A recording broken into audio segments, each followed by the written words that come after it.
Segregation in Blackburn is increasing. We're here to stay, there's no point in running. They live in their areas and we live in our areas. Isolation, segregation, division. Never the twain shall meet. We've been here for generations. This is our country. All we want is our country back. Fear of the unknown is probably our biggest element. Okay, why are you here? You need to move away from this Stone Age mentality. We have a divided country. 20, 30 years, something's going to happen. It'll take over eventually. I think Blackburn will eventually become a completely Muslim Asian town. Should I stay or should I go? Blackburn, Lancashire.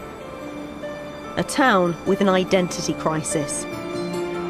There are many ethnic groups here, but according to the latest census, the two biggest are around 100,000 white British people and roughly 40,000 Asians or British Asians, many of whom are Muslim. The question is, how well do they get along? I think Muslim community has grown that much now. A majority of areas are Asian. We're here to stay, we're not going to go anywhere, so, there's no point in running.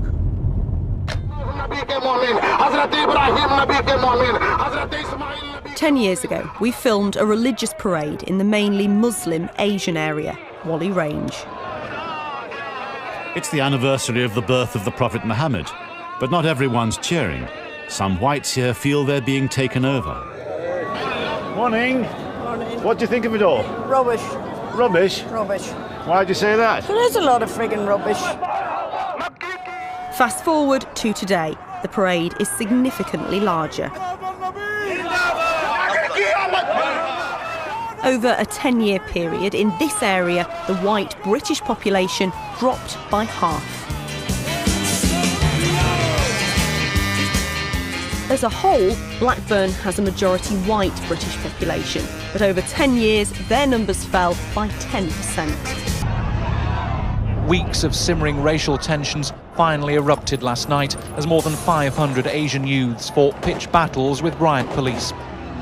Professor Ted Cantle was the government advisor who wrote the report into the riots. We spoke to him 10 years ago. Certainly the separation between communities was a factor in those riots. There was no trust, no understanding between the different communities. So has the problem of divided communities got better or worse since then? Segregation in Blackburn is increasing in residential terms, in school terms, probably in social terms as well. I think it has to be seen as a warning for all towns and cities in the UK. I think Blackburn feel that the focus shouldn't always be on them, and actually they are right, because the statistics show that there are many other towns and cities where polarisation of populations is increasing. In just a decade, there was almost a four-fold increase in the number of areas with a non-white majority. So why have communities become so much more separated? So what's your views on kind of having a relationship with someone who's not the same culture as you? What would your parents think? My mum would be more lenient with me, but then I feel like another part of my family would just be more, you shouldn't do that, you should stick to your own culture, your own religion, it's better, it fits into the family more. It's just everybody's still the same, that you need to move away from this Stone Age mentality. So if you were, Kira, if you were to bring home an Asian boyfriend? Probably wouldn't go down too well. Okay. We've been here for generations in this country. This is our country. So why do we have to justify every time somebody calls out Allahu Akbar? In 2015, Dame Louise Casey was asked by the government to write a review into integration policy. We are living with the consequences of not managing migration and immigration effectively. We've done a bit of it, but we haven't been on it to the degree that we need to do so. And I think we have a divided country. The Casey Review highlighted that over 10 years, the population of the UK rose by 4.1 million. More than half of that, the result of immigration. More than a year later, Louise Casey still hasn't had a response from the government. I am disappointed, which is why I think it's really good that Panorama is raising these issues again. They're not only around Blackburn, these are national issues that we ought to be able to talk about. Over the last decade, the issue that Blackburn's white British community has found hardest to talk about is the very visible social and demographic change taking place here. As non-drinking Muslims have moved into new areas of Blackburn, one after another, local pubs have closed down altogether. Well, it used to be the Dog Inn. What it is now, I'm not 100% sure, to be honest. It's some sort of Islamic centre, but I don't know what it is. Any house in this area goes up for sale, it's 100% that it'll be an Asian that buys it. Mary, who lives opposite the former pub, now an Islamic community centre, is selling up after 28 years. No, it's just we're moving out and just wondered if there was something was eventually going to happen. And Where are you moving from? we're here. Who's buying it? Their ethnicity. That's what we're talking about.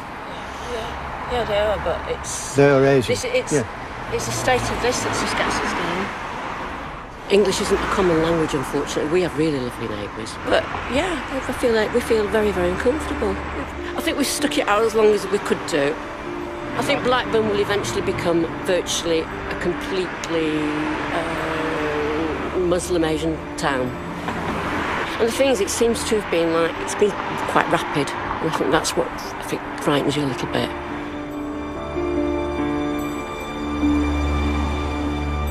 They would say, I'm living in a country that doesn't feel like mine anymore.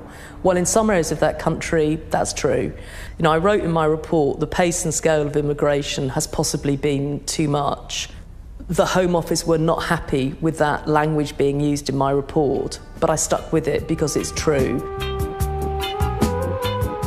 Some parts of the country have felt the effects of immigration more than others. It's been more or less a total close down in the Asian areas of pubs. Why is that? Because Asians don't drink.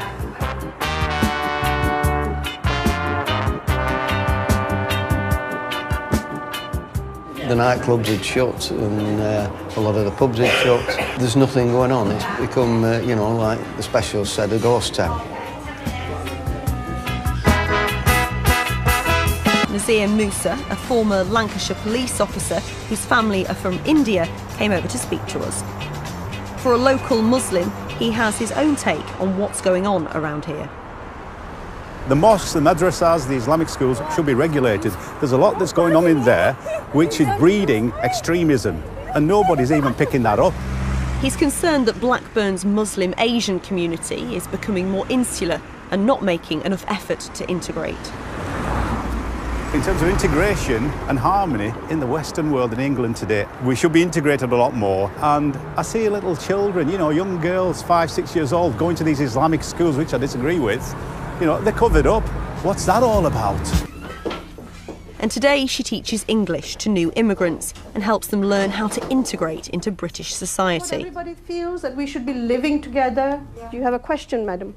What do you mean British value? $6 million question. Even the Prime Minister has not been able to tell us what that means. British values are 4 concepts: democracy, rule of law, individual liberty, and tolerance of other faiths. Do you have a question? Do I need to eat, dress, and particular why to tell people I respect British values? Do I need to dress in a particular way? No. British values does not mean that you have to forget your identity. They feel that you can only be British if you give up being who you are. That's not the case. But they need to feel, I can live in United Kingdom, I can wear my headscarf or my veil, I can eat my chicken curries, and I can still live peacefully. One of the most divisive cultural issues affecting integration has been the wearing of the niqab, or full face veil. Thinking about the times you drove in my car. One of our local cabbies says he's noticed a dramatic increase over the last decade. I think there's been a 60% increase. So, yeah, you know, if they want to wear a veil, yeah, good for them. I have yet to meet any single woman or girl who said to me, I wear it because I'm actually forced to do it. What's the question, Ghazala?